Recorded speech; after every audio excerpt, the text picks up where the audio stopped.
So match day is coming up. And I think the biggest question that you have to know is, what do I do if I don't match? And so today we're actually going to talk with Dr. Keith Paisley, who is a program director for general surgery. He has been in this position for the last 5.5 years and has been working with residents a decade before that. And we're going to try to pick his brains and understand the thought of what to do next and go through the process. Let's check it out. Yes, I'm a program director for general surgery, but I'm not speaking on behalf of my institution.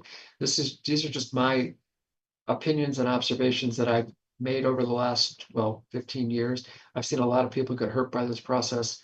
I've helped a lot of people try and get through it. It's never fun. It's not fun on our end. It's not fun on theirs.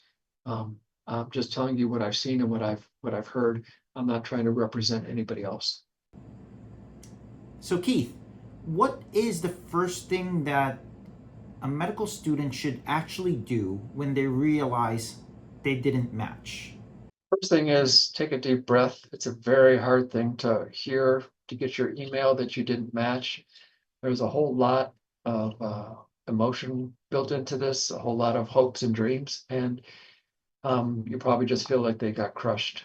Uh, I think the match and sew process is a bit dehumanizing. Um, so my first suggestion would be, talk to your family and friends, your significant other, your mentors at medical school, and take a deep breath and try and bring it back to being, a humanizing experience. Then you have to start doing the work. Can you take us to the process?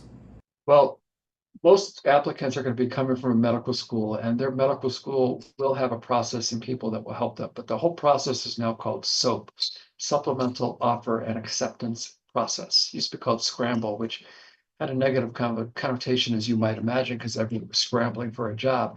They've brought some order to it. So you'll start the SOAP process that very day, the Monday of March 17th this year. How does the SOAP process work? Well, it's going to start with reviewing the list of unfilled programs across the country in all specialties, preliminary and categorical. And it's going to start with a review of your application. So you get a list, you'll get access to the list of anybody who has got open spots for anything anywhere. Your medical school will help you with that. And somebody should sit down with you and go over your application and look at what was good and bad, what can be changed. You're going to probably rewrite a personal statement. If you have the ability to get somebody who wrote a letter to make an additional or modification to the letter, you're trying to create a modification of your application. Should students be sending applications that Monday? Yes, you can prepare the applications starting Monday morning, and then applicants and representatives are not supposed to contact the program, so please don't do that. And programs aren't going to like that on Monday. But you submit an application to a program, and then they can start reviewing them the next day. So Tuesday is when programs can start reviewing applications, and that's when programs will start contacting applicants in whom they have an interest. Unfilled programs, from my experience, mostly deals with our unfilled spots in a preliminary year. And we do have a lot of applications for them, but we have criteria that we use, which are similar to what we use for our regular match process for categorical spots. So we're going to look at the applications, and you can't change a lot of that on your new application.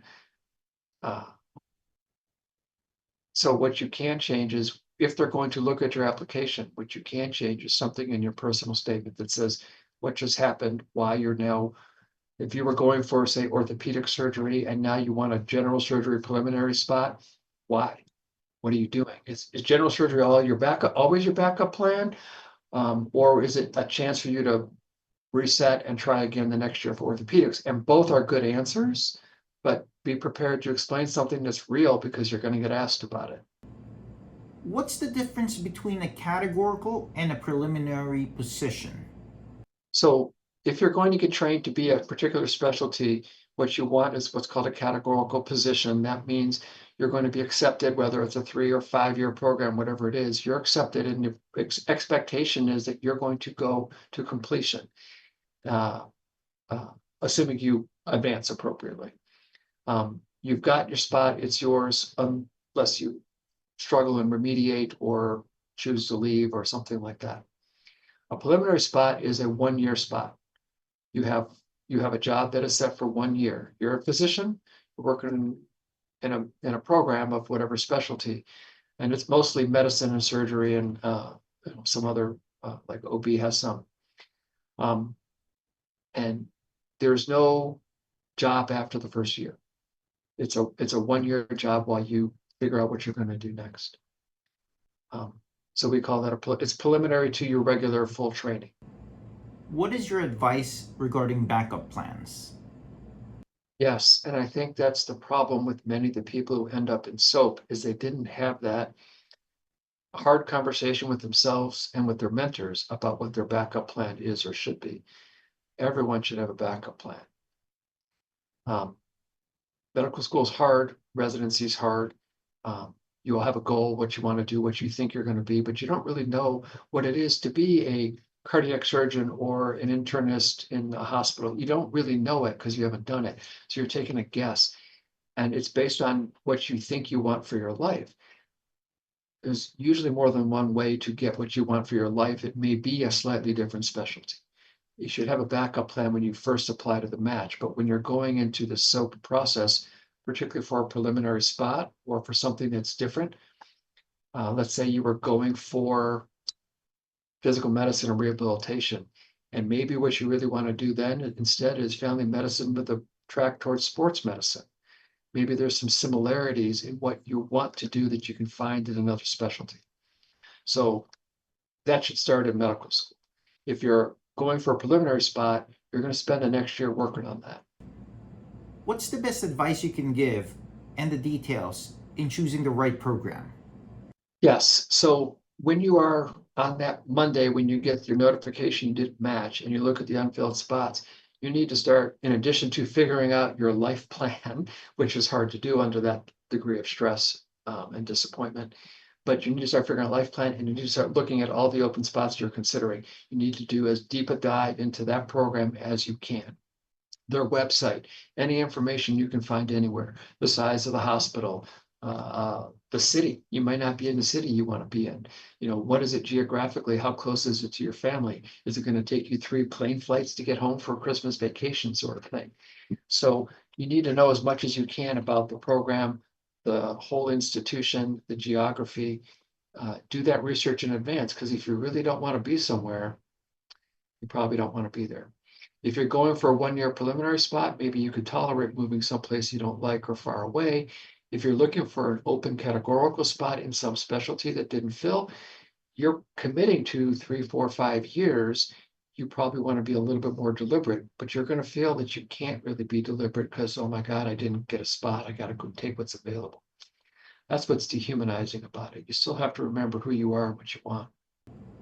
Who should they take advice from? Yes, when you're going to talk to other people, and you should, and you will, they have to be people you trust to be honest, because you may be a great applicant who simply had a bad match strategy. You may be a good applicant, but not good enough for a particularly very competitive specialty, which fluctuates somewhat year to year. And somebody needs to be able to tell you that. Somebody needs to be able to say, look, you only got 240 on your step and you got high pass or pass on all your clinical rotations. Maybe you're not going to get orthopedics at an academic medical center. What's your next backup plan? Where do you see yourself in 10 years? That is really hard to hear. You got to have somebody who's willing to say it to you. Or, you know what, you're a great applicant. You should be able to get neurosurgery, but maybe you only applied to 3 programs in the Northeast. You need to broaden your field, because, that's, ridiculous to only apply to 3 neurosurgery programs. Whatever your problem was, somebody needs to help you identify it, because that's why you didn't match. Thanks, Keith, for actually giving that wonderful explanation and going through the process of what to do through performing SOAP. Very welcome. Happy to try and help. please check out the links below, which will help you be further guided through the process of SOAP. And for everyone who appreciated this video, please click the like and subscribe button, and we'll see you next time.